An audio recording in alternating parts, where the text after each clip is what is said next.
बिस्मिल्लाहिर्रहमानिर्रहीम। मैं मोहम्मद ताहिर इकबाल हूँ। आज हम बात करेंगे अफगानिस्तान के सूबा पंजशेर के ऊपर।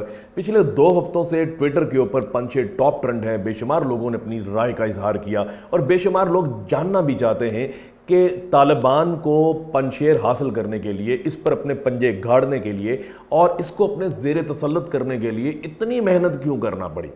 इसकी एक रीज़न है, आज हम एक्सप्लोर करने की कोशिश करेंगे। अफगानिस्तान के 34 प्रोविंसेस हैं, 34 प्रोविंसेस हैं और ये उन 34 प्रोविंसेस में से एक छोटा प्रोविंस है। It is one of the small provinces of Afghanistan.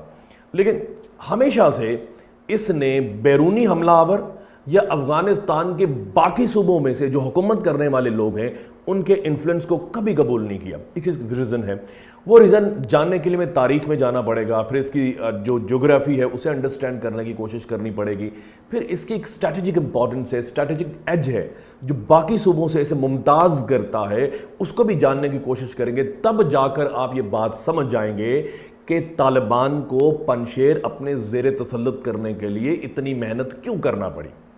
तो सबसे पहली जो बात है वो हम जानने की कोशिश करते हैं इसकी तारीखी अहमियत।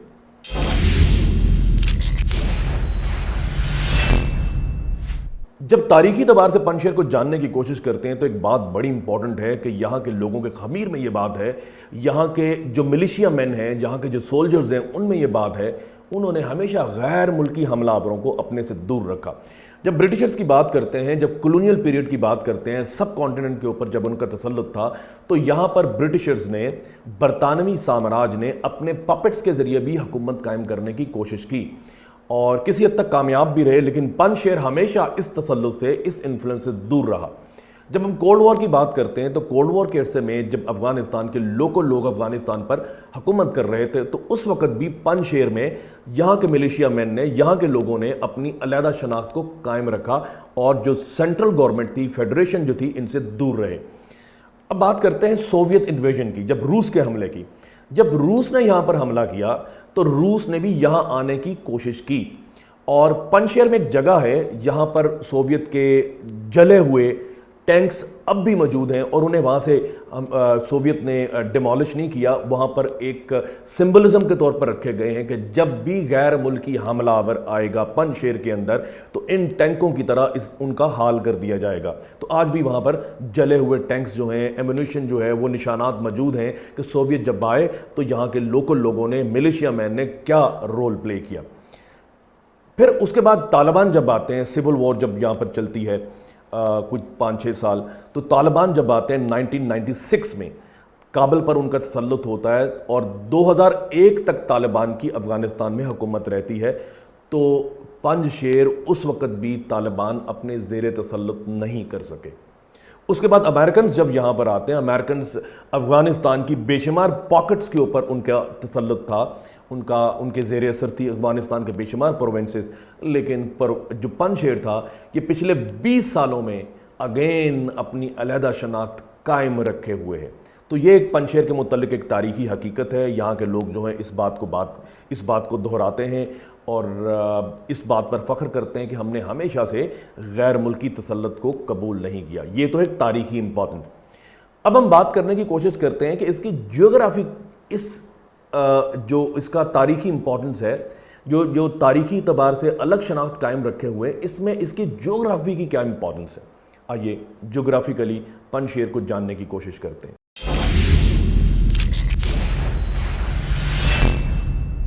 जब हम पंजशेर प्रोविंस को ज्योग्राफी एतबार से जानने की कोशिश करते हैं तो इसके बारे में इंपॉर्टेंट बात यह कही जाती है कि Panjshir is an isolated region और province of Afghanistan. Region being, इसके तीनों तरफ बुलंद बाला पहाड़ हैं, स्टीप पहाड़ हैं जिन पर गोरिल्ला फाइट नहीं हो सकती। उन पर चढ़ने के लिए या नीचे उतरने के लिए आपको माउंटेनियर होना पड़ेगा, बड़े बड़े रस्सों की मदद से ऊपर चढ़ना पड़ेगा या नीचे उतरना पड़ेगा।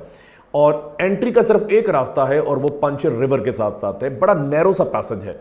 तो ये वजह है कि इसकी एक ज्योग्राफिकल इंपॉर्टेंस है कि जब भी कोई दाखिल होने की कोशिश करता है वहाँ पर तो वो उस पैसेज को, सिर्फ एक पैसेज को प्रोटेक्ट करना आसान होता है।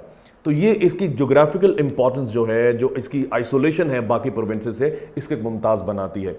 और एक और इम्पॉर्टेंट बात इसके बारे में कि ये काबुल से 150 किलोमीटर के फासले पर है और एक हाइट पर है, जिसकी वजह से इसकी इंपॉर्टेंस बढ़ जाती है। और इसके बाद जो आगे ऊपर प्रोविंसेस हैं, बदख्शां हैं, बाकी प्रोविंसेस हैं, وہ اس کی وجہ سے ان کی امپورٹنس بڑھ جاتی ہے. تو اس کی جغرافی جو ہے وہ اس کو ایک اہم امپورٹنس دیتی ہے, یا یوں کہہ لیجئے کہ اس کو اسٹریٹجک امپورٹنس دیتی ہے باقی صوبوں سے, جس کی وجہ سے آج تک اسے کیپچر کرنا, اس پر اپنا تسلط قائم کرنا مشکل رہا ہے. اب ہم بات کریں گے اس کی اسٹریٹجک امپورٹنس پر, مطلب ہے ملیٹریلی یہ کیوں امپورٹنٹ ہے.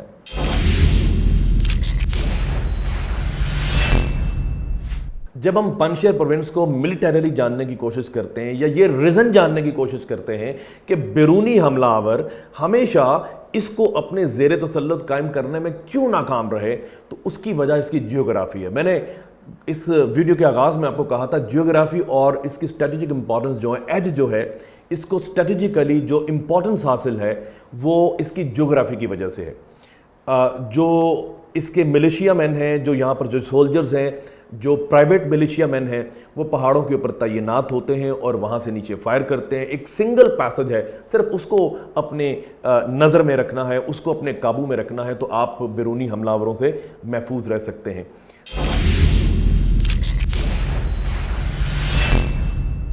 جب ہم پنجشیر کو ان تینوں اعتبار سے جاننے کی کوشش کرتے ہیں, یعنی کہ ہسٹوریکلی, جیوگرافیکلی اینڈ اسٹریٹجیکلی, تو یہ بات کھل جاتی ہے وہ کیا وجہ تھی کہ یہاں پر جو لوکل لوگ ہیں, لوکل ملیشیا ہیں, انہوں نے بیرونی حملہ آوروں کو یہاں آنے سے روکے رکھا. ایک چلتے چلتے بات بڑی امپورٹنٹ, یہاں پر جو اکثریت ہے وہ تاجک لوگوں کی ہے, جو افغانستان کی پاپولیشن کا 27% بنتے ہیں, اور جو پشتون ہیں 42% ہے, اور جو ازبک اور ہزارہ ہیں یہ علیحدہ علیحدہ یہ 9% یہ بنتے ہیں, اور باقی کمیونٹیز جو ہیں وہ تھوڑی تعداد میں ہیں.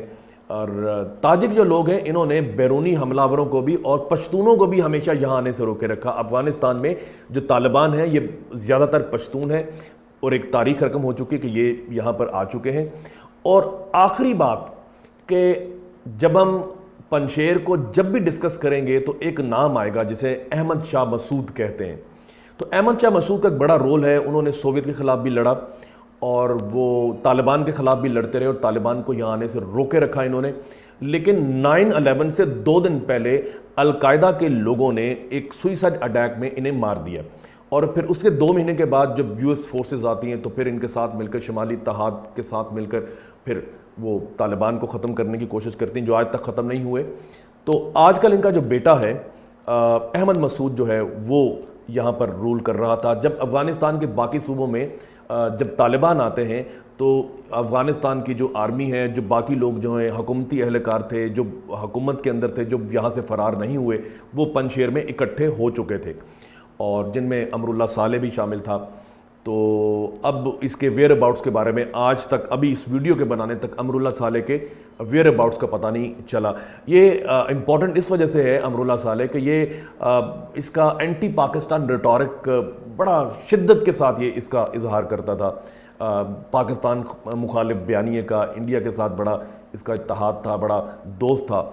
تو یہ ایک مختصر سی داستان تھی جو میں نے آپ لوگوں کے سامنے رکھی, تینوں اعتبار سے جاننے کی کوشش کی. یہاں پر امپورٹنٹ کیریکٹر جو ہے احمد شاہ مسعود, جسے لائن آف پنجشیر کہا جاتا تھا, اس کے بارے میں بات کی, اس کے بیٹے کے بارے میں بات کی. تو میرا خیال ہے کہ پنجشیر کے بارے میں آپ سمجھ چکے ہوں گے کہ کیوں یہاں پر تسلط قائم کرنا اتنا مشکل تھا طالبان کے لیے بھی. اپنی اگلی ویڈیو پنجشیر سے ریلیٹڈ کسی موضوع کو لے کر انشاءاللہ آپ کے سامنے حاضر خدمت ہوں گا. اپنا, اپنے گردنوا لوگوں کا بہت سا خیال رکھیے. خدا حافظ.